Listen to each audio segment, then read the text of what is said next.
Hello बच्चों, welcome to guide physics.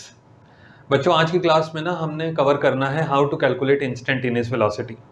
उससे पहले एक मल्टीपल चॉइस क्वेश्चन करते हैं रीजन और असर्शन बेस्ड। देखिए, ये लिखा है रीजन और ये लिखा है असर्शन। असर्शन का मतलब होता है कोई फैक्ट, कोई डिक्लेरेशन या कोई कंसेप्ट जिसको आप बताना चाह रहे हैं। ठीक है ना? एसर्शन का मीनिंग हो गया कोई फैक्ट या कोई डिक्लेरेशन या कोई स्टेटमेंट या कोई कंसेप्ट जिसको आप समझाना चाह रहे हैं। और रीजन होता है उसका एक्सप्लेनेशन, कंसेप्ट का एक्सप्लेनेशन जो आप दे रहे हैं, दैट इज कॉल्ड रीजन। ठीक है ना? अब option A B C D आता है, वो बताऊंगा कि किस तरीके से कैलकुलेट करते हैं या किस तरीके से टिक करते हैं। लेकिन पहले हम एसर्शन के ऊपर ध्यान देते हैं। क्या स्टेटमेंट लिखा है? N object can have a constant speed but variable velocity. क्या ये बात सही है? हमको बस ये पता लगाना है कि क्या ये असर्शन स्टेटमेंट जो हमने लिखा है, वेदर इट इज ट्रू और false. An object can have constant speed but variable velocity. Speed constant है बट वेरिएबल वेलोसिटी, यानी कि वेलोसिटी बार बार बदल रही है। क्या ये बात सही है? क्या कोई इसका एग्जांपल हो सकता है? एक छोटा सा केस कंसिडर करते हैं। मान लीजिए ए से बी तक आप जा रहे हैं, आपकी गाड़ी की स्पीड है 40 मीटर पर सेकेंड और आप स्ट्रेट लाइन को फॉलो कर रहे हैं। ठीक है ना? आप स्कूटी चला रहे हैं 40 की स्पीड से और आप स्ट्रेट लाइन को फॉलो कर रहे हैं, सीधे रास्ते पे जा रहे हैं। इसको बोलते हैं रेक्टिलिनियर मोशन। तो इसका मतलब ये है कि आपकी स्पीड भी वही रहेगा और वेलोसिटी भी वही है, दोनों चीजें सेम रहेगा। लेकिन अगर आप स्कूटी चलाते चलाते टर्न कर जाते हैं, आप समझ रहे हैं इस बात को? आपने स्कूटी चलाई और टर्न कर दिया। टर्न करते वक्त आपने स्पीड अपनी कम नहीं करी, मतलब 40 की स्पीड पे आप चल रहे थे और 40 की स्पीड पे चलते चलते ही आपने गाड़ी को टर्न कर दिया। तो उस केस में आपकी डायरेक्शन बदल गई, और डायरेक्शन बदल गई तो इसका मतलब आपकी वेलोसिटी बदल गई। वेलोसिटी कैसी हो गई? चेंज हो गई, वेरिएबल हो गई। बात समझ में आ रही है? वेलोसिटी बदल गई लेकिन स्पीड नहीं बदला। मैं जो इलस्ट्रेशन दे रहा हूं इसको बहुत ध्यान से समझिए। स्कूटी चला रहे हैं और आप स्कूटी चलाते चलाते आपने गाड़ी अपनी टर्न कर दी, स्पीड चेंज नहीं करा, तो इसका मतलब स्पीड तो आपकी कांस्टेंट रही लेकिन डायरेक्शन बदलने की वजह से वेलोसिटी बदल गया। बात समझ आ गई? तो velocity can change with constant speed, इसका मतलब ये असर्शन हमारा ट्रू है। ठीक है जी? वेरिएबल बदल, वेलोसिटी बदल सकती है, वेरी कर सकती है, लेकिन स्पीड कांस्टेंट रहे, ये संभव है, ऐसा हो सकता है। अब रीजन के ऊपर बात करते हैं। Speed is a scalar, velocity is a vector. भाई ये जो ऊपर वाला स्टेटमेंट है जिसको हम असर्शन बोल रहे हैं, इसकी वजह क्या है? वेलोसिटी क्यों बदल गई? मैंने क्यों बोला कि वेलोसिटी बदल गई? क्योंकि वेलोसिटी के साथ डायरेक्शन जुड़ा होता है। आप गाड़ी चलाते चलाते टर्न कर दिया जब आपने गाड़ी को, इसका मतलब वेलोसिटी, डायरेक्शन आपकी बदल गई। डायरेक्शन बदल गई तो वेलोसिटी बदल गई। और डायरेक्शन किससे एसोसिएटेड होता है? वेक्टर क्वांटिटी से। फिर हमने पहले एक बात और कही कि स्पीड हमारी कांस्टेंट रहेगी, स्पीड नहीं चेंज हुई। क्यों? क्योंकि स्पीड के साथ कोई डायरेक्शन का मतलब ही नहीं है, because speed is a scalar. इसका ये मीनिंग हुआ कि रीजन भी हमारा ट्रू है। और दूसरी बात, एक चीज सुनिए, दोनों चीजें ट्रू हैं। एक तो ये कंडीशन हो गई, जब दोनों चीजें ट्रू होती है ना, तो ऑप्शन नंबर ए और ऑप्शन नंबर बी दोनों चल जाते हैं। लेकिन अगर मान लीजिए हमको तो एक ही आंसर टिक करके आना है, मान क्या लीजिए ओएमआर शीट में तो एक ही आंसर टिक करके आओगे ना, तो फिर क्या होगा सुनिए। अब ऑप्शन ए होगा या ऑप्शन बी, वो सुनिए क्या होता है। अगर रीजन इसका सही एक्सप्लेनेशन है, रीजन जो है वो असर्शन का सही एक्सप्लेनेशन है, तब तो ऑप्शन नंबर ए। अगर रीजन इसका एक्सप्लेनेशन नहीं है तो ऑप्शन नंबर बी। ठीक है? अब यहां पर आप देखिए, जो हम असर्शन की बात कर रहे हैं कि स्पीड हमारी कांस्टेंट रही क्योंकि उसके साथ डायरेक्शन का कोई रिलेशन ही नहीं है। वेलोसिटी हमने बोला कि वेरिएबल है बिकॉज उसके साथ डायरेक्शन जुड़ा है। डायरेक्शन जुड़ा तो स्केलर और वेक्टर की बात आ गई। इसका मतलब जो रीजन हम दे रहे हैं वो असर्शन का सही एक्सप्लेनेशन है। मैं यहां पे लिख रहा हूं, reason is the right explanation of assertion। और जब ऐसा होता है तब ऑप्शन नंबर ए टिक हो जाता है। समझ आ गई आपको बात? ये ध्यान रखिए, reason is the right explanation of assertion। In that case आप इसको ए ऑप्शन को टिक कर सकते हैं। होपफुली ये क्वेश्चन आपको समझ आया होगा। मल्टीपल चॉइस क्वेश्चन ही एग्जाम में आने हैं, ये बात दिमाग में बिठा लो। टर्म 1 में तो यही होने वाला है। अगर इसी तरीके से आप मल्टीपल चॉइस क्वेश्चंस के लिए क्वेश्चंस में कमांड हासिल करना चाहते हैं तो डिस्क्रिप्शन बॉक्स में एप्लीकेशन का लिंक है, उसको डाउनलोड कर लीजिए। अभी 15 अगस्त के आसपास मल्टीपल चॉइस क्वेश्चन का एक कोर्स पब्लिश हम उसमें करेंगे, और उस कोर्स में आप एनरोल करके ऐसे बहुत सारे क्वेश्चंस में लगभग 250 क्वेश्चन उसमें कराएंगे हम। लगभग 250 क्वेश्चंस में आप कमांड हासिल कर सकते हैं, और ये आपको टर्म 1 एग्जाम में बहुत हेल्प करने वाला है। ठीक है? चलो जी, अब मैं आगे का टॉपिक शुरू कर रहा हूं जो मुझे आज पढ़ाना है, how to calculate instantaneous velocity. बड़ा अच्छा केस है ये, एक क्वेश्चन भी करके दिखाऊंगा, लेकिन उससे पहले आपको कुछ समझाता हूं, ध्यान दीजिए। इंस्टेंटेनियस वेलोसिटी का मतलब क्या होता है? Velocity at a particular moment, एक पर्टिकुलर मोमेंट के दौरान, एक पर्टिकुलर समय के दौरान, एक पर्टिकुलर इंस्टेंट के दौरान बॉडी की वेलोसिटी कितनी है, that is known as instantaneous velocity. ठीक है ना। इंस्टेंटेनियस वेलोसिटी का जो फॉर्मूला होता है that is called dx upon dt। ये देखिए ध्यान से, डिफरेंशिएशन बोलते हैं इसको, differentiation of x with respect to t। t का मतलब है टाइम और x का मतलब है डिस्प्लेसमेंट। वेलोसिटी का जनरल फॉर्मूला क्या होता है? Change in displacement with time. तो dx का मतलब हुआ चेंज इन डिस्प्लेसमेंट, dx का मतलब चेंज इन डिस्प्लेसमेंट। अब हालांकि है तो ये बहुत डिटेल्ड कंसेप्ट, लेकिन अभी जितना 11th क्लास में यूज होता है मैं उतना एक्सप्लेन आपको करता हूं। देखिए डिस्प्लेसमेंट की वैल्यू ना जनरली क्या गिवन होती है, सपोज करिए, लेट कर लेते हैं डिस्प्लेसमेंट की वैल्यू गिवन है 2t plus 3t² minus 6 metres. ये हमको दे रखा है, ये डिस्प्लेसमेंट हमको दे रखा है। कहता है कि determine instantaneous velocity. Instantaneous velocity आप आइडेंटिफाई करिए, ठीक है ना। ये क्वेश्चन के फॉर्म में, इलस्ट्रेशन के फॉर्म में आप समझ जाओगे तो बहुत आसान हो जाएगा। अब आपने लिखना क्या है, देखिए ध्यान से, आपने लिखना है v is equal to d over d t, और x की जगह पे ये सारी वैल्यू लिख देनी है। यही फॉर्मूला लगेगा हर बार, x की जगह पे ये सारा इलेबोरेशन लिख देना है, 2t प्लस 3t² माइनस 6, इस तरीके से हमने लिख दिया। अब आपके मन में ना एक सवाल आएगा या आ रहा होगा, एक डाउट कि भाई x को इस तरीके से कैसे लिखा हुआ है। सुनिए, displacement is represented in terms of time. नीचे आप देख रहे हैं ना dt लिखा है, अगर x की वैल्यू t की टर्म्स में है तभी हम डिफरेंशिएट कर पाएंगे, नहीं तो हम नहीं कर पाएंगे। और जैसे मैंने थोड़ी देर पहले बताया कि अभी मैं उतना ही सेक्शन बताऊंगा जितना 11th क्लास के लिए जरूरी है, ठीक है ना। इसलिए जो जो बता रहा हूं उसको ध्यान से सुनो। हमको यहाँ पर x की वैल्यू दे रखी होगी t की टर्म्स में, जनरली वो t की टर्म्स में ही आएगा, और हमने फॉर्मूला लगाया इंस्टेंटेनियस वेलोसिटी का, x की वैल्यू प्लेस कर दी। आपने क्या करना है, अगला स्टेप ओपन कर दिया इसको, d upon d T 2t plus d upon d T 3t² minus d upon d T 6। इतना तो आप कर सकते हैं ना, ये बात तो समझ आ रही होगी। आपने क्या करना है, सिर्फ x को ओपन कर दिया, ये सॉरी ब्रैकेट ओपन कर दिया, d upon d T, d upon d T, d upon d T सबके साथ लिख दिया। आप कहेंगे ये वेलोसिटी आ गई, बिल्कुल ठीक है, यहाँ तक हम वेलोसिटी पे पहुंच भी गए हैं, लेकिन अब इसका सिंप्लीफिकेशन भी तो होना चाहिए। अब इसको और सिंप्लीफाई करेंगे कैसे, ठीक है ना, वो जरा वो जरूरी है, that has to be understood. देखिए जरा फॉर्मूला मैं जो बताने लगा हूं उसको गौर करिए, d upon d t t to the power n, differentiation का फॉर्मूला लगेगा। जब भी इंस्टेंटेनियस वेलोसिटी कैलकुलेट करना है आपको डिफरेंशिएशन आना ही चाहिए, और ये बहुत आसान है। d upon d t t to the power n, एक सिंपल इलेबोरेशन दे रहा हूं, क्या लिखेंगे, n t n minus 1, n t n minus 1, यहां हमने लिखा n t n माइनस 1, ये फॉर्मूला लिख दिया। अगर t टू द पावर 3 है तो क्या हो जाएगा, 3t3 माइनस 1। अगर t टू द पावर 2 है तो हो जाएगा 2t2 माइनस 1। अगर t to the power minus 4 है तो यहां लगाएंगे minus 4, t to the power minus 4 minus 1, जो भी पावर दिया है ऑटोमेटिकली प्लेस हो जाएगा। ठीक है, अब सुनिए जरा, अगर यहां लिखा है d over d T pi, पाई का मतलब क्या हुआ, कांस्टेंट, ठीक है। अगर d ओवर dt लिखा है पाई, इसका आंसर होगा 0। Differentiation of a constant quantity is always 0, differentiation of a constant quantity with time is always 0, ठीक है ना। अगर मैंने लिखा d अपॉन डी टी 6, ये देखिए यहाँ लिखा हुआ है ना, नंबर ही तो लिखा है, पाई भी तो एक नंबर ही है, 22/7 या 3.14, कुछ भी बोल दो, इसका आंसर भी क्या होगा, 0। Differentiation of a constant quantity with time is always 0। वजह, वाई, क्यों है इसका, ऐसा क्यों बोल रहे हैं, सुनिए, constant never changes with time. शुरुआत में बताया था ना dx अपॉन dt क्या होता है, change in displacement with time. अब अगर मान लीजिए 6 की बात करूंगा तो क्या 6 की न्यूमरल वैल्यू बदलेगी समय के साथ साथ, कभी नहीं बदलेगी। पाई की न्यूमरल वैल्यू कभी समय के साथ बदलेगी, कभी नहीं बदलेगी, इसका मतलब क्या हुआ, 0। क्लियर हो गई बात। अब एक चीज और सुन लो, तभी ये क्वेश्चन भी आप कर पाओगे, आपको इंस्टेंटेनियस वेलोसिटी का इलस्ट्रेशन बहुत डिटेल से समझ आ जाएगा।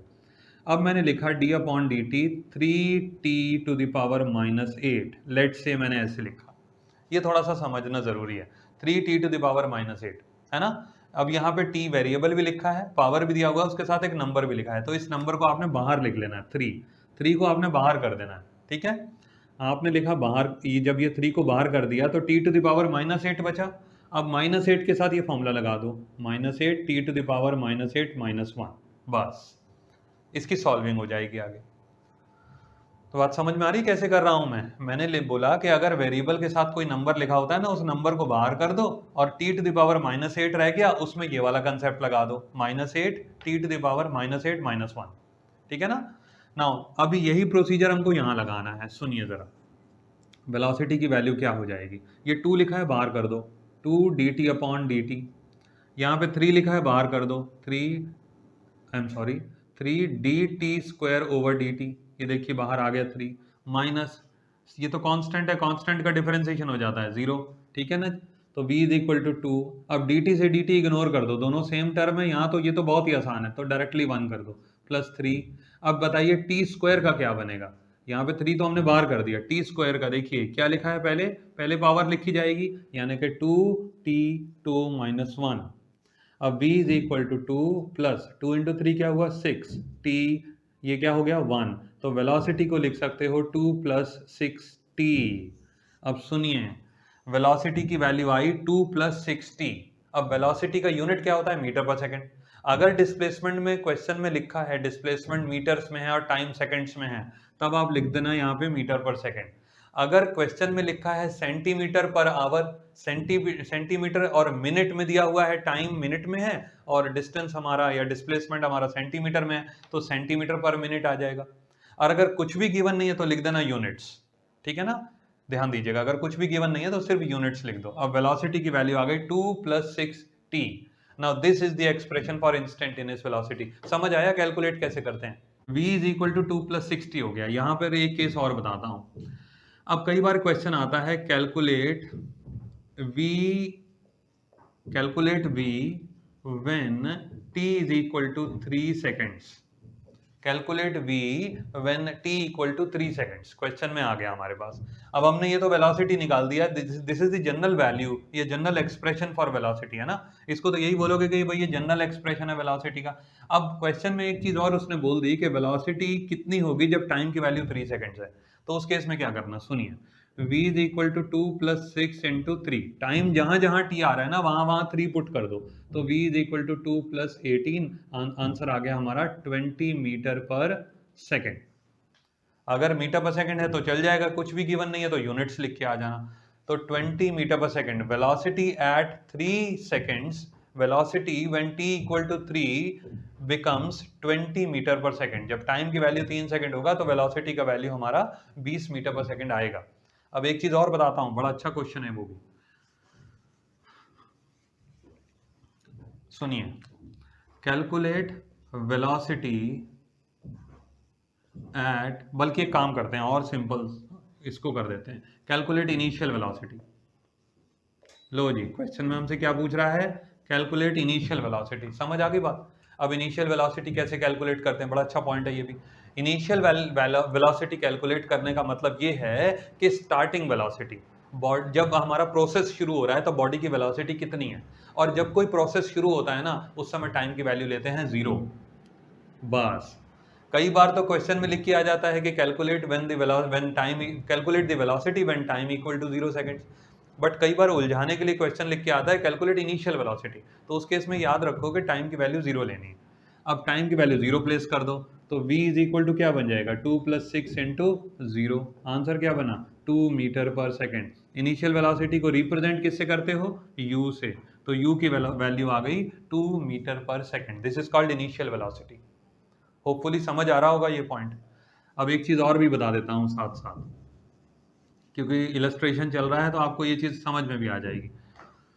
कई बार क्वेश्चन में आता है कैलकुलेट इंस्टेंटेनियस एक्सेलरेशन, या सिंपल एक्सेलरेशन ही आ जाए, ठीक है ना। चलो अब सिंपल एक्सेलरेशन की बात करते हैं, ठीक है ना। वेलोसिटी के साथ तो नॉर्मली लिख के आ जाता है इंस्टेंटेनियस वेलोसिटी निकालो या एवरेज वेलोसिटी निकालो, लेकिन एक्सेलरेशन के साथ जनरली 11th क्लास में ऐसे ही आता है, कैलकुलेट एक्सेलरेशन ना। एक्सेलरेशन का फॉर्मूला क्या होता है, dv/dt। जैसे वेलोसिटी का था ना dx/dt, ये याद रखना है, वेलोसिटी का था dx/dt, इसी तरीके से एक्सेलरेशन का होता है dv/dt। तो dv अपॉन dt का मतलब आपको वेलोसिटी को डिफरेंशिएट करना है, तो d अपॉन dt ऐसे लिखा है, तो जो वेलोसिटी की वैल्यू निकाली थी उसको यहाँ रख दिया 2 + 60, तो a इज इक्वल टू ये क्या बना d upon dt 2 + d upon dt 6t। ठीक है जी, इतनी बात समझ आ गई। अब गौर से सुनिए, एक्सेलरेशन हम निकालना है हमने। एक्सेलरेशन कैसे लिखेंगे, ये तो कांस्टेंट हो गया, देखिए कांस्टेंट का डिफरेंशिएशन कितना हुआ 0, a इक्वल टू ये तो हो गया 0, अब यहाँ से 6 बाहर कर दो, 6 बाहर करा तो dt अपॉन dt, ये इग्नोर कर दिया तो a की वैल्यू क्या आई 6 metre per second square. This is the unit for acceleration, metre per second square, this is the unit for acceleration, तो a की वैल्यू हमारी आ गई 6 मीटर पर सेकेंड स्क्वायर। बताइए ठीक है, एक्सेलरेशन, ये चीज ध्यान रखिएगा, ठीक है ना, इसको भूलना नहीं। अब इसमें एक चीज और बताता हूं मैं, एक्सेलरेशन में आप देखो कहीं पे टी आ रहा है, अगर आपने एक्सेलरेशन का वैल्यू निकाला है या एक्सप्रेशन निकाला है तो क्या एक्सेलरेशन के एक्सप्रेशन में टी आ रहा है, नहीं आ रहा, तो आपने लिखना है since there is no t, there is no t in the expression for a, acceleration के एक्सप्रेशन में t है ही नहीं, इसका मतलब ये होता है therefore एक्सेलरेशन इज इंडिपेंडेंट, ऐसा लिखा जाता है, is independent of time, therefore acceleration is independent of time. अगर एक्सेलरेशन के एक्सप्रेशन में t है ही नहीं, इसका मतलब एक्सेलरेशन इंडिपेंडेंट ऑफ टाइम है, ठीक है ना। तो होपफुली आपको इंस्टेंटेनियस वेलोसिटी का कंसेप्ट और इंस्टेंटेनियस एक्सेलरेशन का कंसेप्ट अच्छे से समझ आ गया होगा, ठीक है ना। मल्टीपल चॉइस क्वेश्चन कहता है if for a particle x is proportional to t square then, first option है velocity constant, b second option है एक्सेलरेशन कांस्टेंट, थर्ड ऑप्शन है एक्सेलरेशन वेरिएबल, फोर्थ ऑप्शन है नन ऑफ दीज। अब देखिए यहाँ पर ना ये हमको एक्सप्रेशन गिवन है x is proportional to t square, x का मतलब होता है डिस्प्लेसमेंट और t का मतलब होता है टाइम। अब x is proportional to t square तो इसका मतलब x is equal to k t square, भाई प्रोपोर्शनल का साइन हटाएंगे तो जाहिर है कांस्टेंट लगाना पड़ेगा। अब हमको अगर वेलोसिटी निकालनी है, डिस्प्लेसमेंट ये हमको गिवन है, अगर हमको वेलोसिटी निकालनी है तो वी हैव टू डिफरेंशिएट। हमने क्या करा, velocity is equal to dx upon dt, ठीक है ना। इसी तरीके से आगे इसको बढ़ा दिया तो x की जगह पे हमने लिख दिया के टी स्क्वायर, यहाँ पर आप k बाहर ले सकते हैं तो बन जाएगा D T square upon d t. T square का डिफरेंशिएशन होता है 2 इंटू टी, ठीक है ना। फॉर्मूला लगाएंगे, पिछली क्लास में हमने बताया था फॉर्मूला कैसे लगाना है, तो टी स्क्वायर का डायरेक्ट डिफरेंशिएशन जब आप करेंगे तो 2t आ जाएगा, तो वेलोसिटी की वैल्यू क्या बनी 2kt। अब सुनिए जरा ध्यान से, वेलोसिटी के यहाँ वेलोसिटी के एक्सप्रेशन में 2 आ रहा है, ये कांस्टेंट है, k आ रहा है, ये कांस्टेंट है, लेकिन t आ रहा है, ये एक वेरिएबल है। तो वेलोसिटी अगर टाइम पे डिपेंड कर रही है तो इसका मतलब वेलोसिटी कांस्टेंट नहीं हो सकती। समझ आ गई बात मैंने क्या बोला, वेलोसिटी अगर टाइम पे डिपेंड कर रही है इसका मतलब वेलोसिटी कांस्टेंट नहीं हो सकती। पहली बात तो ये दिमाग में बिठा लेनी चाहिए हमको, ठीक है ना। नंबर 1 फर्स्ट पॉइंट तो ये हो गया कि वेलोसिटी कांस्टेंट नहीं है। अब हम क्या करते हैं, अब हम एक्सेलरेशन निकालने की कोशिश करते हैं। अगर आप एक्सेलरेशन कवर करेंगे तो क्या बन जाएगा, एक्सेलरेशन निकालने के लिए आपको क्या करना पड़ेगा वो जरा समझिए। एक्सेलरेशन का फॉर्मूला होता है dv अपॉन dt, ठीक है ना, differentiation upon differentiation of velocity with time, आप ऐसा बोल सकते हो, या dv अपॉन dt को ऐसा भी बोल सकते हो, change in velocity with time, कुछ भी आप बोल दो, लिखना तो ऐसे ही है एग्जाम में। नाउ हाँ, मल्टीपल चॉइस क्वेश्चन के पेपर में तो हमको सब कुछ फॉर्मेट हमारा नहीं देखने वाला है कोई भी टीचर, आंसर हमारा देखेगा, लेकिन फिर भी सब्जेक्टिव पेपर के पॉइंट ऑफ व्यू से तो हमको तैयारी करनी चाहिए, क्योंकि आने वाले समय में नॉलेज बेस पे ही काम चलेगा, ये ध्यान रखिए। नॉलेज जिसका ज्यादा होगा वही बच्चा आगे निकल पाएगा। तो acceleration is equal to dv upon dt। अब हमने क्या करा, वेलोसिटी की वैल्यू जो हमने निकाली थी 2kt वो यहाँ पुट कर दी। अब यहाँ से 2 और k कांस्टेंट है तो बाहर कर दो उसको, क्या बचा dt upon dt, dt upon dt ignore हो जाएगा, तो एक्सेलरेशन की वैल्यू क्या बनी 2 इंटू k, 2 भी कांस्टेंट k भी कांस्टेंट, तो 2k क्या हुआ कांस्टेंट, तो एक्सेलरेशन इज कांस्टेंट, ठीक है जी। अब यहाँ पे कौन सा ऑप्शन टिक हो गया हमारा, बी ऑप्शन करेक्ट है, आपको समझ आ गया होगा, ठीक है ना। तो सी और डी ऑटोमेटिकली कैंसिल हो जाते हैं, उनको इग्नोर कर दो। ये ध्यान रखो कि जब भी मल्टीपल चॉइस क्वेश्चन आएगा उसमें ना हमको ऑप्शन, सभी ऑप्शंस पे ध्यान देना चाहिए, जो ऑप्शन बिल्कुल हमें एक्यूरेट लगता है उसी को हम टिक कर सकते हैं। इसी तरीके से मल्टीपल चॉइस क्वेश्चन हमने काफ़ी सारे कराने हैं, हम इस कोर्स पब्लिश करेंगे बहुत जल्दी। आप हमारा एप्लीकेशन डाउनलोड करके रख लीजिए, जैसे ही कोर्स पब्लिश होगा इसके ऊपर आपको नोटिफिकेशन आ जाएगा। सेकंड, अब हम आगे बढ़ेंगे एवरेज वेलोसिटी और इंस्टेंटेनियस वेलोसिटी के ऊपर न्यूमेरिकल्स करने में, ठीक है ना। बहुत जल्दी से इसको समझते हुए आगे बढ़ें। देखिए, अब एवरेज वेलोसिटी का और इंस्टेंटेनियस वेलोसिटी का फॉर्मूला क्या हुआ, ये जो हमने मल्टीपल चॉइस क्वेश्चन करा ना, ये इंस्टेंटेनियस वेलोसिटी के ऊपर करा है, और इंस्टेंटेनियस वेलोसिटी का फॉर्मूला हुआ dx upon dt। Average velocity का फॉर्मूला याद रखिए, average velocity is equal to total displacement divided by total time. बहुत जरूरी पॉइंट है ये, total displacement divided by total time. This is the actual formula for average velocity. कुछ बच्चे ना जल्दी जल्दी में ये कर जाते हैं कि जितनी वेलोसिटी दी है सबको प्लस करो, नंबर ऑफ वैल्यू से डिवाइड कर दो, आंसर आ गया। वो सरासर गलत तरीका है, ठीक है ना। क्वेश्चन अभी हम इसके ऊपर स्टार्ट करते हैं। अब देखिए क्वेश्चन क्या कहता है। क्वेश्चन कहता है the displacement of a particle is given by s equal to 3t cube plus 7t square plus 5t plus 8। Question की स्टेटमेंट काफी लेंदी होती है, मैंने शॉर्ट में इसको लिखा है, ठीक है। डिस्प्लेसमेंट का रिलेशन हमको ये गिवन है। पिछले क्वेश्चन में डिस्प्लेसमेंट x से गिवन था, x से आइडेंटिफाई हो रहा था, यहाँ पर s से लिखा है, ठीक है। तो जो लेटर लिखा है हमको उसी को कंसिडर करना है। Calculate acceleration when time is equal to 1 second. Time भी गिवन है और एक्सेलरेशन कैलकुलेट करने को बोलता है ना। अभी जब भी आपको इस तरीके का क्वेश्चन आएगा ना, समझ लो वो इंस्टेंटेनियस वेलोसिटी और इंस्टेंटेनियस एक्सेलरेशन के ऊपर क्वेश्चन है। हाँ, एक बात और है, इंस्टेंटेनियस वेलोसिटी में जो कंसेप्ट लगता है ना, similar concept is applicable to instantaneous acceleration, ठीक है। नाउ अब यहाँ पर वेलोसिटी की वैल्यू होगी ds अपॉन dt। ये ध्यान रखिएगा, अगर x लिखा होता तो मैं कर देता dx अपॉन dt। अब यहाँ पे s लिखा है तो d अपॉन dt मैंने ऐसे लिखा, ब्रैकेट में ओपन कर दूंगा तो 3t cube plus 7t square plus 5t plus 8, ठीक है ना। वेलोसिटी की वैल्यू बन गई। अब जब इसको ओपन करेंगे आप तो d अपॉन dt ये बन गया 3t cube plus d upon dt, यहाँ आ गया 7t square plus d upon dt 5t plus d upon dt 8, ठीक है जी।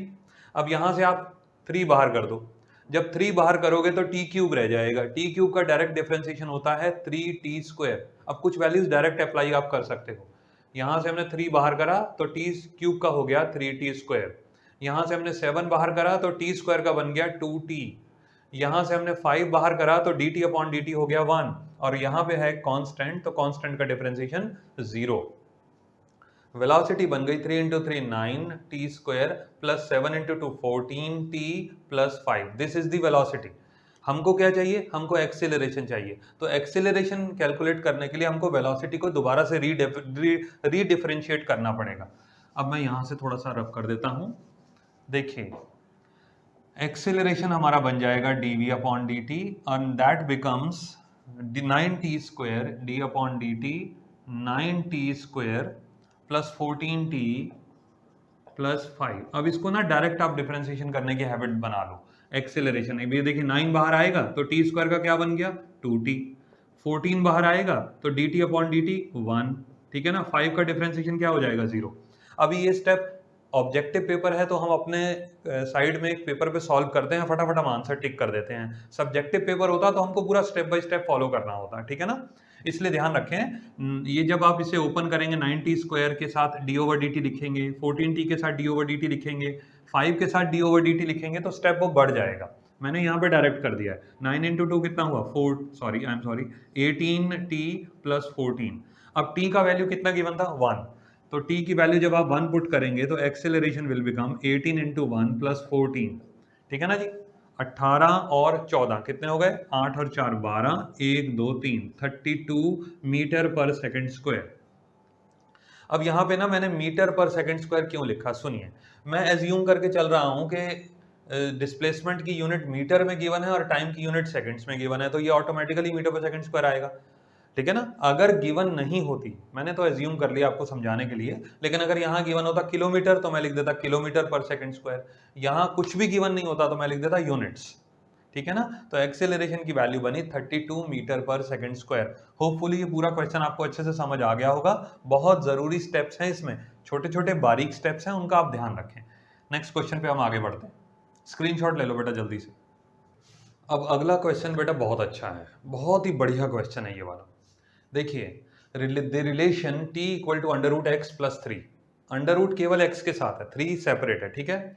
t equal to under root x plus three describes the position of a particle, calculate the position when velocity is zero, calculate the position of the particle when its velocity is zero. बहुत ही जबरदस्त question है, बेहतरीन question आप बोल सकते हैं इसको। और यहाँ पर गिवन है क्वेश्चन में कि x जो है, जो डिस्प्लेसमेंट है वो मीटर्स में है और टाइम जो है वो सेकंड्स में है। तो वेलोसिटी की यूनिट क्या आएगी? मीटर पर सेकंड। और एक्सेलरेशन की यूनिट अगर एक्सेलरेशन अगर हमको कैलकुलेट करना होता है तो मीटर पर सेकंड स्क्वायर, ठीक है ना। यहाँ पर हमको चाहिए कैलकुलेट द पोजीशन। अब सुनिए जरा, कैलकुलेट द पोजीशन, पोजीशन का मतलब होता है we have to calculate x, we have to calculate the displacement. कभी भी अगर पोजीशन लिख करके आता है कि determine the position of the body, यानी कि you have to calculate x, you have to calculate displacement. अब आपके मन में एक डाउट आएगा कि भाई x तो पहले से ही गिवन है, तो हम फिर दोबारा से x कैसे निकाल सकते हैं? बिल्कुल निकलेगा, अभी आपको पता चलेगा कि कैसे होगा ये क्वेश्चन। इस क्वेश्चन में ना एक ट्रिक है, एक कैच है। जो एक्सप्रेशन आपको गिवन है अगर आप इसी तरीके से शुरू करेंगे तो नहीं हो पाएगा ये। थोड़ा सा हम इसमें चेंज करने वाले हैं। क्या चीज है वो देखिए। यहां हमने लिखा t equal to under root x plus three, इस तरीके से ये क्वेश्चन गिवन है। मैं क्या करूंगा, इसको मैं अंडर रूट एक्स एक तरफ कर देता हूं और ये 3 इधर आकर के माइनस हो गया तो t माइनस थ्री। बताइए ठीक है कि नहीं? अंडर रूट एक्स ऐसे ही छोड़ दिया, ये जो प्लस थ्री इधर लिखा है इसको माइनस कर दो t के साथ, तो t minus three. Now squaring both sides, अब यहां पर आप करो स्क्वायरिंग बोथ साइड्स, तो अंडर रूट एक्स का जो स्क्वायर होगा वो क्या बन जाएगा? इसको आप इस तरीके से लिखेंगे, equal to t minus three इसका whole square.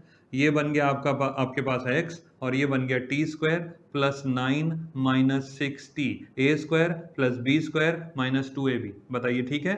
Now this is the displacement, आ गया ना। अब वेलोसिटी की वैल्यू निकालो। देखो, velocity is equal to d x upon d t, हम जानते हैं ये होता है, तो d upon d t, x की जगह पे मैंने सारी वैल्यू लिख दी, t square plus 9 minus 6t, ये हो गया। Velocity is equal to d upon d t, t square plus d upon d t 9 minus d upon d t 6t, ठीक है जी। ये t है, ध्यान रखना बेटा। तो वेलोसिटी बताइए टी स्क्वायर का क्या बनेगा? 2t, 9 का क्या हो जाएगा? 0, क्योंकि कांस्टेंट है। 6 बाहर कर दोगे तो dt अपॉन dt क्या हो जाएगा? 1। तो वेलोसिटी बिकम्स 2t माइनस 6। ये वेलोसिटी आपको मिल गई, ठीक है ना। क्लियर हो गया पॉइंट इतना। अब वेलोसिटी जब आपको मिल गई, क्वेश्चन में यहां पर क्या बोला है बताइए? Velocity is zero, calculate the position when the velocity is zero. अब आप इस वेलोसिटी को जीरो पुट कर दो, तो v की वैल्यू अगर आपने जीरो पुट करी तो यहाँ पे क्या लिखेंगे? 2t minus 6 equal to zero, तो 2t इक्वल टू 6, तो t इक्वल टू 3 सेकेंड्स। अब बताइए, जब वेलोसिटी जीरो थी तब टाइम की वैल्यू कितनी हो गई? 3 सेकेंड्स। बात समझ में आ गई इतनी? जब वेलोसिटी की वैल्यू जीरो है तो टाइम की वैल्यू 3 सेकेंड्स है। अब क्वेश्चन में हमसे क्या बोला था कि जब वेलोसिटी जीरो है तब पोजीशन क्या है? वेलोसिटी जीरो है जब, तो टाइम की वैल्यू कितनी हो गई? 3 सेकेंड्स। अब यही टाइम की वैल्यू ना पोजीशन में पुट कर दो। पोजीशन का फॉर्मूला क्या आया था? देखिए, पोजीशन का मतलब डिस्प्लेसमेंट, मैंने पहले भी बताया, इसको ध्यान रखिएगा। अब यहाँ पर ये जो पोजीशन आपकी आई है, जो x की वैल्यू आई है, इसमें t को रिप्लेस करके 3 पुट कर दो, तो फाइनल आंसर आपका क्या हो जाएगा? देखिए, final answer would be x equal to t square, देखिए यहाँ लिखा है T square plus 9 minus 6t, तो x इक्वल टू 3 का square plus 9 minus 6 into 3, time की जगह पे 3, ये हो गया हमारा 9 प्लस 9 माइनस 18, तो फाइनली डिस्प्लेसमेंट कितना आया? 0। अगर ये मल्टीपल चॉइस क्वेश्चन में आ जाए, जो कि इस बार तो आने ही है, मल्टीपल चॉइस क्वेश्चन में आ जाए तो आप इस तरीके से चारों ऑप्शन ध्यान रखिएगा, गलत ऑप्शन पे टिक ना हो जाए। और कभी कभी ना ऐसा लगता है कि हम कैलकुलेट गलत कर रहे हैं, ओहो जीरो कैसे आ सकती है? बॉडी की पोजीशन आ सकती, क्यों नहीं आ सकती भाई? एक्स क्या है? डिस्प्लेसमेंट ही तो है। आप अपने घर से जाइए, अपने घर पे वापस आ जाइए, बताइए फाइनल डिस्प्लेसमेंट कितना है? जीरो। ऐसा हो सकता है ना? डिस्प्लेसमेंट नेगेटिव में भी आ सकता है, ध्यान रखिए, पॉजिटिव में तो आ ही सकता है। तो ये होपफुली क्वेश्चन आपको पूरा समझ में आ गया होगा। जल्दी से क्वेश्चन नंबर मेरे ख्याल से थर्ड के ऊपर हम आगे बढ़ते हैं। चलिए अब एक और क्वेश्चन करते हैं, मल्टीपल चॉइस क्वेश्चन मैंने लिया है यहाँ पे। The displacement of a particle is given by y is equal to a plus b t plus c t square minus d t to the power 4। The initial velocity and acceleration would be, first option, second option, third option, fourth option. Option थोड़े से variable format में है, इसमें इसलिए थोड़ा सा मुश्किल लगता है, जैसे b कॉमा -4d। b क्या होना चाहिए, इनिशियल वेलोसिटी, और एक्सेलरेशन क्या होना चाहिए, -4d। इसी तरीके से जो सेकंड ऑप्शन है वो ये कहता है ये वेलोसिटी होनी चाहिए, ये एक्सेलरेशन, ये वेलोसिटी, ये एक्सेलरेशन, ये वेलोसिटी, ये एक्सेलरेशन। जो वर्ड पहले लिखा होता है ना, वेलोसिटी जैसे पहले आया है, तो पहला ऑप्शन वेलोसिटी के लिए माना जाएगा, मतलब पहला जो लेटर है वो वेलोसिटी के लिए माना जाएगा, ठीक है। एक्सेलरेशन बाद में लिखा है तो बाद वाला लेटर एक्सेलरेशन के लिए होना चाहिए।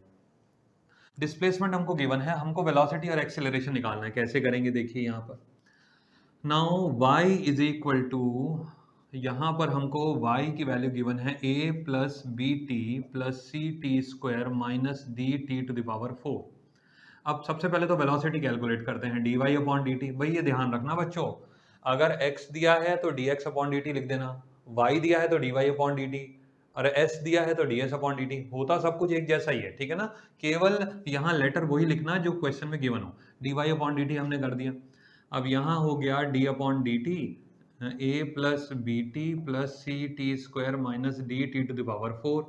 Now v is equal to, इसको ओपन करो, d a upon d t, ठीक है जी, plus d upon d t, यहाँ क्या आ जाएगा, बी टी सॉरी, ये हो जाएगा डी अपॉन डी टी, ये बन गया c t square minus d upon d t, ये बन गया d t to the power 4, ठीक है जी। अब वेलोसिटी की वैल्यू क्या बनी, बताइए, ये चीज़ क्या है, कांस्टेंट। अब कांस्टेंट कैसे पहचानते हैं, देखो, आप में से किसी बच्चे को ये भी हो सकता है प्रॉब्लम रही हो कि भाई ठीक है, अगर नंबर लिखा होता तो कांस्टेंट है, लेकिन अगर हमारे यहाँ पे तो वेरिएबल लिखा है तो कांस्टेंट कैसे है। सुनिए, वेरिएबल सिर्फ हम इसी टर्म को मानते हैं जिसके साथ टी आता है, जिसके साथ टाइम आता है, उसी टर्म को वेरिएबल माना जाएगा, बाकी सारी टर्म्स को आप कांस्टेंट मानेंगे, ठीक है। तो D a upon d T constant है ना, तो डिफरेंशिएशन कितना हो गया, 0। अब यहाँ पे आपने क्या बाहर करा, b बाहर करा, बन गया क्या, D T upon d T. यहां से आपने क्या बाहर करा, c, क्या बन गया, d upon d t, t square. यहां से आपने d बाहर करा, d, सॉरी, हाँ d बाहर करा, ये बन गया आपका d t to the power 4 divided by d t, ठीक है ना। d और d अलग अलग है, यहाँ पे थोड़ा कंफ्यूजन ना हो किसी को भी। क्लियर हो गई इतनी बात, वेलोसिटी का जो हम कैलकुलेट कर रहे हैं वो आपको समझ आ गया होगा। अब यहाँ से b है, D T upon d T तो 1 हो गया, छोड़ दो इसको। यहाँ पे आ गया c, टी स्क्वायर का क्या बनता है, 2t, और यहाँ पे बन गया d, और t टू द पावर 4 का क्या बना, 4t क्यूब, ठीक है जी। अब यहाँ पे हमसे क्या मांगा है, इनिशियल वेलोसिटी। बड़े अच्छे अच्छे क्वेश्चंस हैं, ध्यान रखो। हमसे मांगा है इनिशियल वेलोसिटी। देखो बेटा, इनिशियल वेलोसिटी के लिए टाइम की वैल्यू 0 होनी चाहिए। For initial velocity t should be equal to 0। दोबारा से सुन लो, इनिशियल वेलोसिटी का मतलब क्या है, प्रोसेस के शुरुआत के समय जो वेलोसिटी है, और प्रोसेस का जब शुरू होता है ना तब टाइम की वैल्यू 0 मानी जाती है, ठीक है। तो यहाँ पे हमने लगा दिया, इस चीज को जब हम हटा देते हैं, मैं थोड़ा सा रब कर ले रहा हूँ ये पोर्शन, तो यहाँ पर जो हमारी फाइनल वेलोसिटी बनेगी दैट वुड बी, वेलोसिटी बनेगी b, इसके साथ तो t है नहीं, यहाँ हो गया 2c, और t की जगह पे आपने पुट कर दिया 0, तो c इंटू 2 इंटू 0, ठीक है जी। यहाँ पे भी आपने पुट कर दिया d, और 4 into 0 to the power 3, time की वैल्यू 0 कर दी। अब ये भी 0 हो गया, ये भी 0 हो गया, तो इसको भी छोड़ दो, इसको भी छोड़ दो, तो वेलोसिटी की वैल्यू क्या बनी, b। अब सबसे पहले तो ऑप्शन देखो आप कौन सा टिक हो सकता है, एक तो ऑप्शन नंबर 3 और ऑप्शन नंबर 1, ऑप्शन नंबर 3 और ऑप्शन नंबर 1। इनिशियल वेलोसिटी की वैल्यू हमारी आ रही है b जो है वो दो ऑप्शंस में आ रहा है, ठीक है। तो एक काम करते हैं, इसको भी छोड़ देते हैं और इसको भी छोड़ देते हैं। अब हमको कैलकुलेट करना है एक्सेलरेशन। अब वो देखिए कैसे करा जाता है, जरा ध्यान दीजिएगा। वेलोसिटी की वैल्यू b आ गई, अब मैं इसको रब कर रहा हूं। अब आपने एक्सेलरेशन निकालना है, याद रखिए acceleration is equal to d v upon d t. अब आपने क्या कर दिया, d upon d t, velocity की जगह उसकी वैल्यू प्लेस कर दो, b प्लस 2ct, इसको मैं लिख रहा हूँ 2ct, ठीक है। इसको लिख रहा हूँ मैं माइनस का 4d t to the power 3। अब इसको ओपन कर देंगे, d अपॉन डी टी, यहाँ आ गया b, d upon d t, यहाँ आ गया 2ct, माइनस का d अपॉन डी टी, यहाँ आ गया 4d t to the power 3, ठीक है जी। अब सुनिए आगे, एक्सेलरेशन क्या हो गया, ये तो चीज़ हो गई पूरी 0, इसको 0 कर दो। यहाँ हो गया 2c बाहर कर दिया तो बन गया dt अपॉन डी टी। यहाँ से आपने 4d बाहर कर दिया, 4d बाहर हो गया, तो ये बन गया dt⁻³ ओवर dt। अब देखिए एक्सेलरेशन 2c है, dt/dt होता है 1 माइनस 4d। यहाँ पर आप क्या बचेगा, t³ का होता है 3t²। तो acceleration becomes 2c minus 4 into 3 कितना हुआ 12 इंटू डी इंटू t²। देख लीजिए क्या आ रहा है, एक्सेलरेशन की वैल्यू आ रही है 2c माइनस 12 4 3 12 dt²। ये चीज आ गई एक्सेलरेशन। अब मांगा क्या था, initial velocity and initial acceleration. अब यहाँ पर ना एक थोड़ा सा कंफ्यूजन होता है, ये देखिए एक्सेलरेशन के साथ उन्होंने इनिशियल का वर्ड तो लिखा नहीं। अब आप कहेंगे कि हमें कैसे पता चलेगा कि एक्सेलरेशन इनिशियल कैलकुलेट करना, तो ऑप्शन को मैच कर लो। कोई ऑप्शन मैच हो रही है, देखिए एक्सेलरेशन इसमें आ रहा है 4d और इसमें आ रहा है 2c, कोई मैच कर रहा है हमारे साथ, नहीं कर रहा। तो इसका मतलब है हमें एक्सेलरेशन इनिशियल वाला निकालना है। उसके लिए हमको क्या करना पड़ेगा, टाइम की वैल्यू 0 प्लेस करनी पड़ेगी। अब टाइम की वैल्यू 0 प्लेस कर दो तो एक्सेलरेशन हमारा क्या बन जाता है 2c माइनस का 12d इंटू 0 का स्क्वायर। तो ये सब कुछ 0 हो गया, तो एक्सेलरेशन की वैल्यू बनी 2c। और एक्सेलरेशन 2c कौन से ऑप्शन में आता है, ऑप्शन नंबर 3। आई होप आपको ये सारा क्वेश्चन समझ आ रहा होगा। बहुत अच्छे से क्वेश्चंस को समझने की कोशिश करो, नहीं आता है तो वीडियो को एक बार रिपीट करके देख लो। आपके ज़्यादा से ज़्यादा क्वेश्चंस हम तैयार कराने की कोशिश कर रहे हैं। चलिए अब हम आज की क्लास का लास्ट क्वेश्चन करने वाले हैं। बड़ा अच्छा क्वेश्चन है ये भी। Equation of a particle moving along x axis. कोई एक पार्टिकल है जो एक्स एक्सिस के अलोंग मूव कर रहा है, ठीक है, उसकी इक्वेशन दे रखी है हमको, x equal to u t minus 2 plus a t minus 2 whole square. अब यहाँ पर ना u और a क्या है वो चीज गिवन नहीं है। t तो हम एज्यूम कर सकते हैं कि भाई टाइम है। अब a क्या है या u क्या है, वैसे सिंबलाइज्ड फॉर्म में देखा जाए तो a stands for acceleration, u stands for initial velocity, ठीक है ना। इसको हम अभी कांस्टेंट मान लेंगे, टाइम को हम वेरिएबल मानेंगे। अब क्योंकि नॉर्मली क्वेश्चंस में ना टाइम वेरिएबल माना जाता है, displacement is depending on time, that means it is also a variable, आप ऐसा समझो, ठीक है। अब इस क्वेश्चन को आगे परस्यू करने से पहले हमें कैलकुलेट क्या करना है, डिटरमाइन एक्सेलरेशन। अब एक्सेलरेशन क्या होता है, यहाँ देखिए एक्सेलरेशन तो होता है dv/dt। हमें तो पहले वेलोसिटी चाहिए, तभी तो हम एक्सेलरेशन निकालेंगे। अब वेलोसिटी कैसे आएगा, dx/dt करके। अब उसके लिए जरूरी है कि x को पहले सिंपलीफाई करो। तो जब सिंपलीफाई करेंगे तो ये क्या बन जाएगा, ut माइनस 2u, एक तो ये चीज हो गई, ठीक है ना, प्लस ए टी माइनस 2 का होल स्क्वायर ओपन कर लो, t² plus 4 minus 4t, a square plus b square minus 2ab, ठीक है जी। x इज इक्वल टू क्या बना, ut minus 2u plus at² plus 4a minus 4at। ध्यान से ओपन करिएगा, गलती नहीं होनी चाहिए इसमें, ठीक है। ut माइनस 2u ये हो गया हमारे पास, दो टर्म आ गए, और at² प्लस 4a माइनस का 4at, ठीक है ना। अब थोड़ा सा डायरेक्टली डिफरेंशिएट कर लेते हैं। देखिए ut को डिफरेंशिएट करोगे क्या होगा, u बाहर करोगे dt/dt क्या होगा 1। अब ये चीजें ना आपको डायरेक्ट फॉर्म में आ जानी चाहिए, क्योंकि मल्टीपल चॉइस क्वेश्चंस में आपको परेशानी ना हो, समय कम मिलेगा, इसलिए ध्यान रखें 1.5 घंटे का ही टाइम मिलने वाला है। ut का डिफरेंशिएशन करने पर u बाहर आ गया, t dt/dt 1 हो गया, माइनस 2u का डिफरेंशिएशन 0 हो जाएगा क्योंकि इसमें टाइम ही नहीं है। 2ut लिखा होता तब तो ये वेरिएबल है, 2u लिखा है इसलिए कांस्टेंट मानेंगे और ये हो जाएगा 0। at² में a बाहर करो तो t² का क्या बनेगा 2t। अब यहाँ पे 4a देखिए फिर से ये कांस्टेंट हो गया, क्योंकि टाइम वाली जो टर्म है वही वेरिएबल मानी जाएगी, जिसमें टाइम नहीं है वो कांस्टेंट है, तो ये भी 0 हो गया, इसको भी मैं 0 कर देता हूँ। लास्ट में आ गया 4a माइनस का 4a बाहर करा dt/dt 1, तो वेलोसिटी की वैल्यू हो गई u प्लस 2at, ठीक है ना, माइनस का 4a, this is the value for velocity. अब एक्सेलरेशन कैलकुलेट करना है तो क्या करोगे, एक्सेलरेशन की जगह पे हम dv/dt कर देते हैं, तो ये बन गया हमारे पास, यहां पर ये चीज बन गई, ये बन जाएगा acceleration is equal to d/dt u plus d/dt 2at minus d/dt 4a, ठीक है ना। अब बताइए इसका डिफरेंशिएशन क्या होगा, 0, 2a बाहर कर दो, यहाँ पर dt/dt बचेगा वो हो गया 1, माइनस का 4a क्या होगा इसका डिफरेंशिएशन, ये भी 0, क्योंकि यहाँ पर भी टाइम नहीं है यहाँ पर भी टाइम नहीं है, तो अल्टीमेटली क्या बना यहाँ पर, एक्सेलरेशन की वैल्यू 2a, तो our acceleration in this case would be 2a।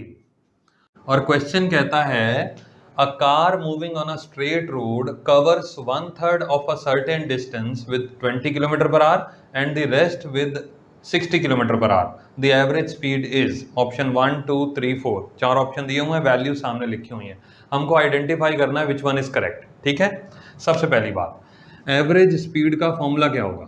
अगर हम फॉर्मूले की बात करेंगे, क्योंकि सबसे पहले कोई भी न्यूमेरिकल करना है तो फॉर्मूला तो पता होना चाहिए ना।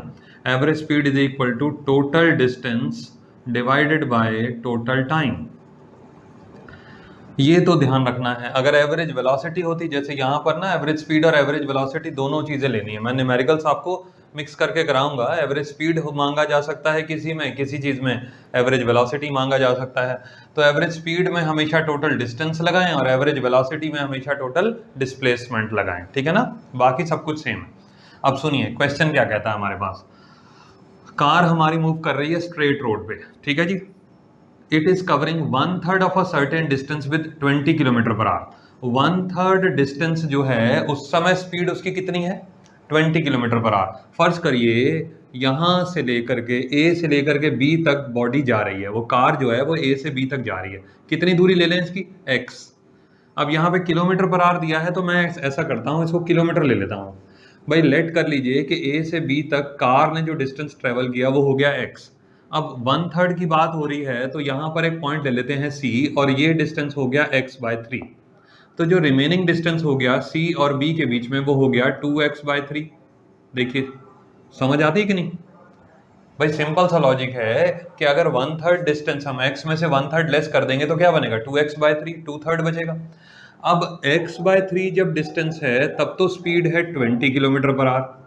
ठीक है, ये समझने वाली बात है। और जब डिस्टेंस 2x/3 है तब स्पीड है 60 km/h। ठीक है, अब करना कैसे इसको वो ध्यान दीजिए जरा। हमको कैलकुलेट करना है एवरेज स्पीड। चार ऑप्शन अभी मैं रब नहीं करूंगा, हम लोग अभी वेरीफाई कर लेंगे। देखिए सबसे पहली बात, जैसे मैंने बताया फॉर्मूला क्या होता है? Total distance divided by total time. अगर मैं यहाँ पर एवरेज स्पीड के फॉर्मूले को इलेबोरेट करता हूँ तो टोटल डिस्टेंस तो हमारा x हो गया, क्योंकि a से b तक जब कार हमारी जा रही है तो उसने टोटल डिस्टेंस तो x कवर करा है, तो हमने लेट कर लिया। ठीक है, हमको कैलकुलेट करना है टाइम, टोटल टाइम t1 और t2। अब दो बार क्यों लिखा है? क्योंकि जो a से लेकर के c का डिस्टेंस है AC, उसमें स्पीड भी अलग है, डिस्टेंस भी अलग है। डिस्टेंस है x/3, स्पीड है 20, और BC का जो डिस्टेंस है वो है 2x/3, और उसके उस दौरान जो स्पीड है वो कितनी है? 60। तो इसके समय पे टाइम लगा t1 और इस समय पे टाइम लगा t2। अगर हम t1 और t2 की वैल्यू कैलकुलेट कर लें और यहाँ प्लेस कर दें तो हमारा आंसर आ जाएगा। अब टाइम का जनरल फॉर्मूला क्या होता है? Distance upon speed. टाइम का जनरल फॉर्मूला यही होता है। तो अगर हमको t1 कैलकुलेट करना है, देखिए ध्यान से, t1 कैलकुलेट करना है ये वाला, ठीक है, हमको क्या करना पड़ेगा? Distance upon speed. डिस्टेंस कितना है? x/3, स्पीड कितनी है? 20, तो ये बन गया x/60। ये हो गई t1 की वैल्यू। समझने की कोशिश करिएगा, ये बहुत जरूरी पॉइंट है। अब t2 की वैल्यू कैलकुलेट करेंगे, डिस्टेंस अपॉन स्पीड। डिस्टेंस कितना है हमारा? 2x/3, 2x/3 divided by 60। तो इसको जब आप सॉल्व करोगे तो ये 2 से ये कैंसिल हो जाएगा 30, और ये हो गया हमारा x/90। यानी कि t1 की वैल्यू हमको मिल गई x/60, t2 की वैल्यू हमको मिल गई x/90। अब हम इस फॉर्मूले में प्लेस कर देते हैं, तो x upon t1 plus t2, t1 की जगह पे रखा x/60 और t2 की जगह हमने रखा x/90। अब सिंप्लीफाई कर सकते हैं ना इसको। अब ये पोर्शन की जरूरत तो नहीं है, स्क्रीनशॉट ले लो जल्दी से, ठीक है। अब यहां से हम आगे जब सॉल्व करते हैं इसको तो ये बन जाता है हमारा, एलसीएम लेने के बाद x यहाँ आया, न्यूमरेटर को ऐसे ही छोड़ दिया, एलसीएम हमने लिया 90 और 60 का एलसीएम हम कितना ले सकते हैं? 180 ले सकते हैं जी। 60 इंटू 3 तो ये हो गया 3x, 90 इंटू 2 तो ये हो गया 2x। अब 180 ऊपर चला जाएगा रेसिप्रोकल होकर के, तो 180x divided by 3x plus 2x कितना हो गया? 5x। x से x कैंसिल हो गया, 5 से कट करिए, 5 3 15, 30, 5 इंटू 6 30, 36 km/h। ये हमारी हो गई एवरेज स्पीड। ऑप्शन नंबर हमारा टिक होता है डी। क्लियर हो गया पॉइंट? अब कैलकुलेशन आपके ऊपर है, जितनी मर्जी चाहे स्पीड से कर लो, हमने तो समझाना है इसलिए हम स्टेप बाय स्टेप कैलकुलेशन करके दिखा रहे हैं। होपफुली आपको समझ में भी आ गया होगा। जल्दी से नोट डाउन कर लो। क्वेश्चन नंबर 2 की तरफ हम बढ़ते हैं अब। Now question number 2। Question number 2 क्या कहता है? अ train moves at a speed of 9 kilometre per hour for 3 hours and at a speed of 16 kilometre per hour for 4 hours. What is the average speed? Question में कहता है कि एक train है, train 9 की स्पीड से चल रही है, 9 किलोमीटर पर आवर की स्पीड से चल रही, कितने घंटे के लिए? 3 आवर्स, 3 घंटे के लिए। और 16 किलोमीटर पर आवर की स्पीड से चल रही है 4 आवर्स के लिए, यानी कि 4 घंटे के लिए। अब अगर जल्दीबाजी में कोई बच्चा ये कहे कि भाई 9 की स्पीड दे रखी है, 16 की स्पीड दे रखी है, दोनों को प्लस करो, 2 से डिवाइड कर दो, तो आंसर बिल्कुल गलत आने वाला है। इत्तेफाक की बात है कि कभी आंसर ठीक आ भी जाता है, लेकिन ये प्रोसेस बिल्कुल गलत है कि दोनों स्पीड्स को ऐड कर दो, 2 से डिवाइड कर दो। वो संभव ही नहीं है, वो करना भी नहीं चाहिए, सरासर गलत तरीका है। फॉर्मूला वही है जो अभी मैंने थोड़ी देर पहले बताया था। क्या लगाएंगे हम? Average speed is equal to total distance divided by total time. अब क्या हमको गिवन है ये समझना है। देखिए टोटल टाइम हमको गिवन है, क्योंकि पहले के 3 घंटे दे रखे हैं, बाद के 4 घंटे हमको दे रखे हैं, तो टाइम की वैल्यू अगर कैलकुलेट करनी है तो 3 + 4 is equal to 7 hours. Time तो हमको गिवन है, हमको चाहिए टोटल डिस्टेंस, ठीक है ना। वो कैसे करेंगे सुनिए। पहले जो 3 घंटे हैं, अगर उसका डिस्टेंस x1 है और दूसरा डिस्टेंस x2 है, तो टोटल डिस्टेंस हो गया ना हमारा। ये समझ आया मैंने क्या बोला? मैंने ये बोला कि 9 किलोमीटर पर आवर की स्पीड से कितनी देर के लिए ट्रेन ट्रेवल कर रही है? 3 घंटे के लिए। 3 घंटे के लिए वो 9 की स्पीड से मूव कर रही है, 4 घंटे के लिए वो 16 किलोमीटर पर आवर की स्पीड से मूव कर रही है। तो शुरुआत के 3 घंटे का डिस्टेंस हुआ x1 और बाद के 4 घंटे का डिस्टेंस हुआ x2। दोनों को प्लस कर देंगे, टोटल डिस्टेंस आ जाएगा। अब सुनिए जरा, डिस्टेंस का फॉर्मूला क्या होता है? Distance is equal to speed into time. अब बताइए, अगर मैं x1 पहला वाला डिस्टेंस निकालता हूं, तो पहले वाली की स्पीड कितनी दे रखी है? 9 किलोमीटर पर आवर। यहां अगर आप यूनिट भी लिखते हो ना, kilometre per hour, into time कितना दे रखा है? 3 आवर्स। ये ध्यान रखिए, ये आर से आर कैंसिल हो गया, तो 9 × 3 कितना हुआ? 27 किलोमीटर। अब देखिए यूनिट क्या बना? किलोमीटर। किलोमीटर किसका यूनिट होता है? डिस्टेंस का। समझ आ गया? यूनिट से भी पहचान होनी चाहिए, जरूरी नहीं है कि सिर्फ फॉर्मूला ही लगाया जाए, यूनिट भी लिख दिया करो, उससे थोड़ा सा इंप्रेसिव हो जाता है, ठीक है। तो डिस्टेंस हमारा x1 की वैल्यू आ गई 27 किलोमीटर। सिमिलरली अगर हम x2 निकालेंगे तो वो हो जाएगा 16 kilometre per hour into 4 hours, तो ये हो गया हमारा 64 किलोमीटर्स, ठीक है जी। अब x2 भी मिल गया हमको, x1 भी मिल गया, हमको यहाँ पे प्लेस करना है। देखिए ये फॉर्मूला अगर हम प्लेस करेंगे, total distance upon total time, तो क्या बन जाएगा? Average speed becomes, total distance हो गया हमारा 27 + 64 डिवाइडेड बाय टोटल टाइम कितना है? 7। इसको प्लस करिए, 7 + 4 11, 6 + 2 8, 8 और 1 91 डिवाइडेड बाय 7, 13 से चला जाएगा, 13 kilometre per hour. This is the average speed. समझ आ गया? This is the average speed. अब इसमें एक चीज और समझिए जरा, अगर हम 16 और 9 को प्लस कर देते, 16 + 9 कितना होता? 25। 25 को 2 से डिवाइड करो, कितना? 12.5। 12.5 अगर मल्टीपल चॉइस क्वेश्चन आ गया, ये 12.5 भी एक ऑप्शन दे रखा है, एक ऑप्शन दे रखा है 13। अगर गलती से आपने 12.5 पे टिक कर दिया, गलत हो गया आंसर। V1 + V2/2 कभी नहीं लगाना, ये मैं फिर से बार बार बोल रहा हूं, क्योंकि कई बार ऐसा बच्चे करते हैं, वो चीज बिल्कुल गलत है, ध्यान रखिएगा, ठीक है ना। होपफुली आपको क्वेश्चन नंबर 2 भी समझ आ गया होगा। जल्दी से नोट डाउन कर लो, स्क्रीनशॉट ले लो। चलिए नेक्स्ट क्वेश्चन पे अब हम आते हैं। नेक्स्ट क्वेश्चन क्या कहता है? अ train moves with a speed of 30 kilometre per hour for first 15 minutes, 40 kilometre per hour for the next 15 minutes and 60 kilometre per hour for the last 30 minutes. एक train है, फिर से एक ट्रेन आ गई। भाई ट्रेन जो है वह पहले 15 मिनट के लिए तो कितनी स्पीड से जा रही है? 30 की स्पीड से। अगले 15 मिनट के लिए देखिए, यहाँ पहले 15 मिनट में स्पीड है 30, दूसरे 15 मिनट में स्पीड है 40, और जो लास्ट के 30 मिनट है, यानी कि लास्ट का आधा घंटा जो है, उसमें स्पीड कितनी है? 60 किलोमीटर पर आवर। हमको चाहिए एवरेज स्पीड। सबसे पहली बात तो ना, सिस्टम ऑफ यूनिट इसमें बदलना पड़ेगा। यहाँ आप देखो टाइम दे रखा है मिनट्स में, और यहाँ दे रखा है आवर्स में। स्पीड है किलोमीटर पर आवर, इसका मतलब टाइम आवर्स में होना चाहिए। अब यहाँ मिनट्स में है, या तो मिनट्स को आवर्स में कर लो, या फिर 60 किलोमीटर पर आवर को मीटर पर सेकंड में करो, और मिनट्स को भी सेकंड्स में करो। नहीं सॉरी, ऐसे नहीं करते हैं। या तो मिनट्स को आवर्स में कर लेते हैं सबसे पहली बात, ठीक है ना, या दूसरा काम एक करते हैं, 60 किलोमीटर पर आवर हमको दे रखा है, इसको मीटर पर सेकंड में चेंज करेंगे तो यहाँ पर हमको टाइम भी सेकंड्स में करना पड़ेगा। तो मेरी सलाह तो ये है कि भाई मिनट्स को ना आवर्स में कर लेते हैं, वो ज़्यादा अच्छा है। तो टाइम जो पहला वाला टाइम हमको दे रखा है वो है 15 मिनट, ठीक है। 15 मिनट को 60 से डिवाइड करोगे तो ये बन जाएगा आवर्स में, तो ये हो गया 1/4 आवर्स, ठीक है ना जी। T2 जो सेकंड टाइम हमको दे रखा है वो भी 15 मिनट दे रखा है, तो 15 minute is equal to 1/4 hours, ये भी हो गया। अब लास्ट का जो आधा घंटा दे रखा है T3 वो हो गया 30 मिनट्स, और 30 मिनट्स को आप करेंगे 1/2 आवर्स, ठीक है जी। टाइम आपको मिल गया T1 T2 T3।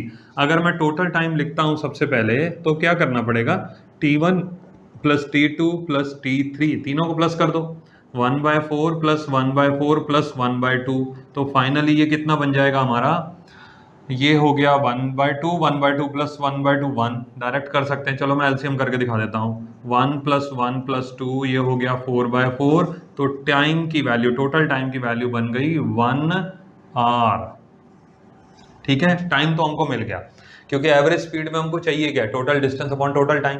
अब हमको डिस्टेंस कैलकुलेट करना है। देखिए डिस्टेंस, पहला वाला डिस्टेंस होगा S1, दूसरा डिस्टेंस होगा S2, तीसरा डिस्टेंस होगा S3। वो कैसे कैलकुलेट करेंगे जरा ध्यान दो। डिस्टेंस का मामला क्या होता है, स्पीड इनटू टाइम, ठीक है। अब स्पीड कितनी दे रखी है पहले वाली 30, देखिए ये दे रखा है 30, और टाइम है 15 मिनट। 15 मिनट को हमने आवर्स में कन्वर्ट कर दिया तो कितना आया था, 1/4। समझ आ रहा है मैं क्या बोल रहा हूँ।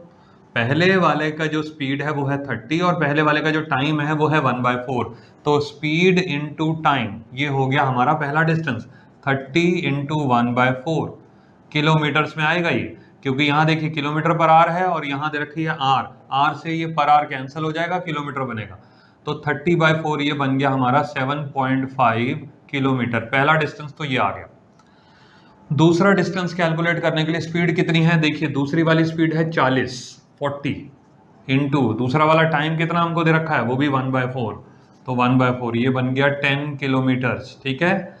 तीसरी स्पीड कितनी दे रखी है 60, देखिए थर्ड स्पीड है 60, और थर्ड वाला जो टाइम है हमारा T3 वो 1/2, तो 60 इंटू 1/2 कितना हो गया हमारा 30 किलोमीटर्स। अब बताइए टोटल डिस्टेंस हमारा कितना हो गया, S1 plus S2 plus S3, ये 30 प्लस 10 और 7.5 सबको प्लस कर दो, तो 30 और 10 40, और ये बन गया 47.5 किलोमीटर। टोटल डिस्टेंस आ गया। टोटल टाइम कितना था 1। अब सुनिए जरा, एवरेज स्पीड अगर हम लिखेंगे तो क्या होगा, सिंपल है ये तो। टोटल डिस्टेंस कितना हुआ 47.5 kilometre, divided by total time कितना हुआ 1 आवर, तो किलोमीटर पर आवर आंसर आ गया 47.5 kilometre per hour. This is the average speed. समझ आया क्वेश्चन की नहीं आया।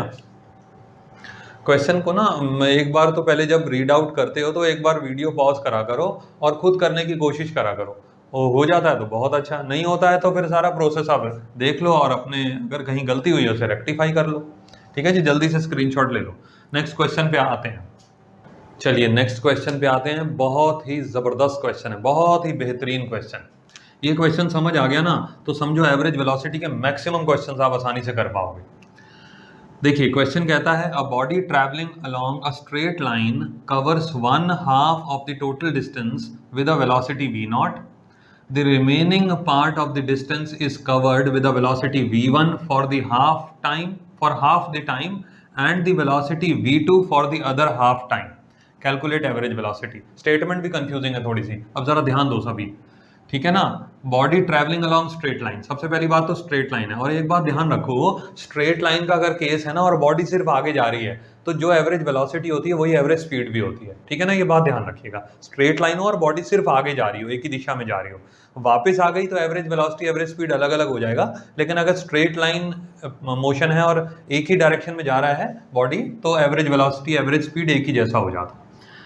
देखिए अब a body is travelling along straight line covers 1/2 of the total distance, आधा डिस्टेंस। अब सुनिए जरा, लेट कर लो ए से लेकर के बी तक बॉडी जा रही है, ठीक है, और टोटल डिस्टेंस कितना हो गया x, ये टोटल डिस्टेंस। क्वेश्चन पढ़ने के साथ साथ अगर स्टेटमेंट बनाना, सॉरी क्वेश्चन स्टेटमेंट पढ़ने के साथ साथ अगर आप उसकी कैलकुलेशन करना शुरू कर देते हैं या आप उसका डायग्रामेटिकल रिप्रेजेंटेशन बनाना शुरू कर देते हैं, तो इसका मतलब है कि आपको समझ आ रही हैं चीजें।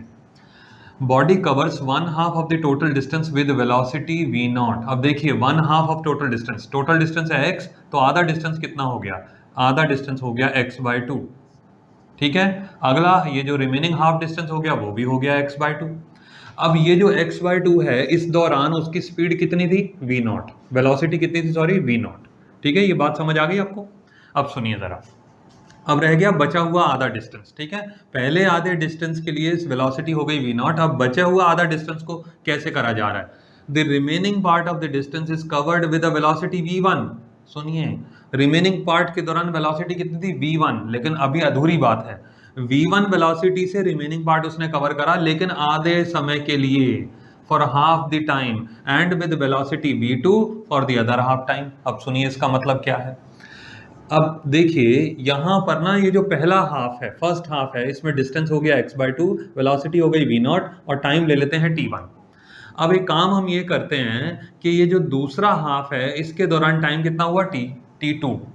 अब t2 के दो हिस्से कर लो, एक हो गया t2/2 और दूसरा भी हो गया t2/2। समझ आ रही बात मैं क्या बोल रहा हूँ, ये चीज जरूरी है भाई, ये ध्यान रखिएगा बच्चों, बहुत जरूरी पॉइंट है। हमने जो शुरुआत का आधा डिस्टेंस है उसके दौरान वेलोसिटी भी हमको गिवन है और टाइम हमने ले लिया t1। जो दूसरा हाफ है उस दौरान हमने देखा कि टाइम उसने लिया t2। अब t2 के दो हिस्से कर दिए, t2/2। तो पहला जो हाफ है ये t2/2 पहला वाला हाफ है, इसके दौरान वेलोसिटी कितनी है v1, और जो दूसरा वाला हाफ है इसके दौरान वेलोसिटी कितनी है v2। समझ आ गया, कैलकुलेट एवरेज वेलोसिटी। अब हमको ये पूरा डायग्रामेटिकल रिप्रेजेंटेशन गिवन है और हमको टोटल एवरेज वेलोसिटी कैलकुलेट करना है। क्वेश्चन में अब इसमें रब कर देता हूं, थोड़ा सा स्पेस बन जाता है ना तो इजी हो जाता है बताना। देखिए अब यहां पर हम एवरेज वेलोसिटी कैसे करेंगे, फॉर्मूला तो हमारे पास एक ही है ना, average velocity is equal to total displacement divided by total time. एक बात आप ध्यान रखिएगा, जैसे मैंने अभी आपको बताया ना कि बॉडी स्ट्रेट लाइन में जा रही है तो एवरेज वेलोसिटी और एवरेज स्पीड एक ही जैसा हो जाता है। वो क्यों, क्योंकि टोटल डिस्टेंस बोलो या टोटल डिस्प्लेसमेंट बोलो, बात एक ही आती है। ठीक है, अब मैं यहाँ पे डिस्प्लेसमेंट लिख देता हूँ, अगर मैंने वर्बली इसको डिस्टेंस बोला हो तो माइंड नहीं करना, वो एक ही बात हो जाएगी यहाँ पे। अब एवरेज वेलोसिटी है total displacement divided by total time. Total displacement हमारा कितना है, देखिए ए से लेकर के बी तक कितना डिस्प्लेसमेंट है हमको दिया है x। समझ आ गई बात, क्लियर हो गया। अब टोटल टाइम कितना है t1 प्लस t2, बस अब हमको केवल वैल्यू प्लेस करनी है। टोटल डिस्प्लेसमेंट हमको मालूम है x है, टोटल टाइम है t2 और t1 को प्लस करके जो आएगा। ठीक है, अब हमने t1 और t2 की वैल्यू प्लेस करनी है, वो कैसे आएगी सुनिए जरा। x तो हमने ऐसे ही छोड़ दिया। अब टाइम का फॉर्मूला क्या होता है, यहां से अगर मैं टाइम की बात करूं, डिस्टेंस अपॉन स्पीड, डिस्टेंस कितना है x/2।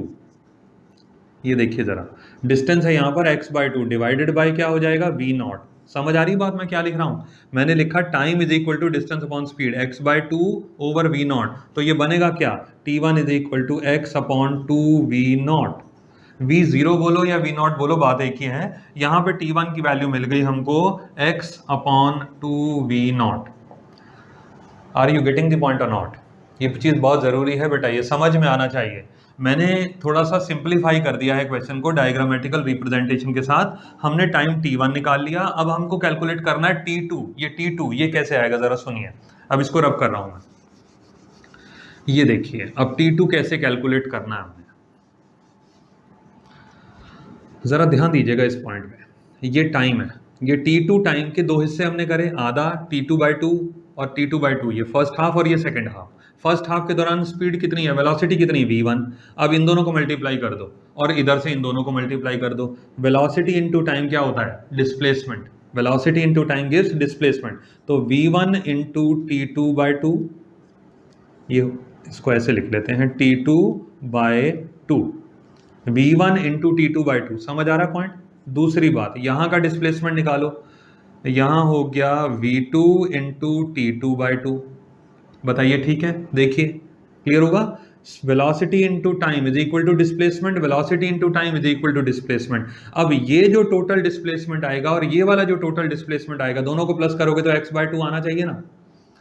क्योंकि जो t2 टाइम है वो कौन से वाले डिस्प्लेसमेंट का टाइम है, वो है सेकंड हाफ का x/2। ये जो सेकंड हाफ है इसका जो टाइम लगा वो t2 को हमने दो भागों में डिवाइड कर दिया, दो पार्ट्स में हमने डिवाइड कर दिया, दोनों की वेलोसिटी अलग अलग हो गई। वेलोसिटी इनटू टाइम करा तो दोनों का जो डिस्प्लेसमेंट आया उसको प्लस करेंगे तो that should be equal to x/2, क्योंकि हम डिस्प्लेसमेंट कैलकुलेट कर रहे हैं। तो इन दोनों को प्लस करके आप लिखोगे x/2।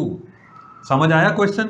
अब इसमें कुछ कॉमन आता है, t2/2 कॉमन आता है। देखिए t2/2 कॉमन आता है, क्या बचा v1 plus v2 is equal to x/2। अब यहां से आप 2 से 2 कैंसिल कर दो तो t2 की वैल्यू आ जाएगी।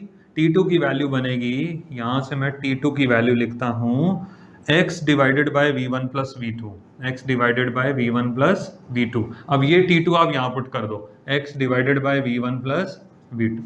क्वेश्चन को इस तरीके से करना है कि समझ आ जाए, ठीक है ना?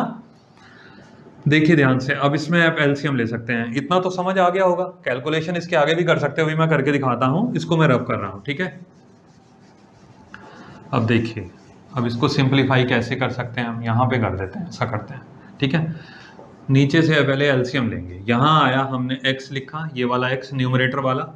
नीचे मैंने एलसीएम क्या लिया, मैं इसको थोड़ा सा बड़ा ब्रैकेट लगा देता हूं। एलसीएम मैंने लिया 2v0 v1 प्लस v2, ठीक है? ये x और ये x कॉमन ले लो, कॉमन ले लोगे तो यहां आ जाएगा। यहाँ पे क्या बचेगा 1 और यहाँ पे भी बचेगा 1, तो हो जाएगा एलसीएम लेने के बाद v1 plus v2 plus 2v0। अब x से x कैंसिल हो गया तो ये जो पूरा डिनोमिनेटर है, जब ये पूरा रेसिप्रोकल हो जाएगा तो फाइनली जो आपके पास एवरेज स्पीड आएगी वो बनेगी 2v0 v1 plus v2 divided by v1 plus v2 plus 2v0। This is the average velocity in this case. अब अगर यही क्वेश्चन मल्टीपल चॉइस में आ जाता है तो ऐसे ही 4 एक्सप्रेशन आपको मिलेंगे, बड़े मिलते जुलते होंगे, वो आइडेंटिफाई करना मुश्किल हो जाएगा कि किसमें क्या गलती है या कौन सा सही है कौन सा गलत है। तो बिल्कुल भी गलती की गुंजाइश नहीं है, ये ध्यान रखिए। एग्जाम में अगर अच्छे मार्क्स स्कोर करना चाहते हैं तो क्वेश्चन को पढ़ने के साथ साथ डायग्रामेटिकल रिप्रेजेंटेशन उसकी बनाइए, उसके बाद सोचिए कि कौन से कंसेप्ट के साथ हम आसानी से इसको सॉल्व कर सकते हैं। और आज की क्लास यहीं ओवर करते हैं। Thank you.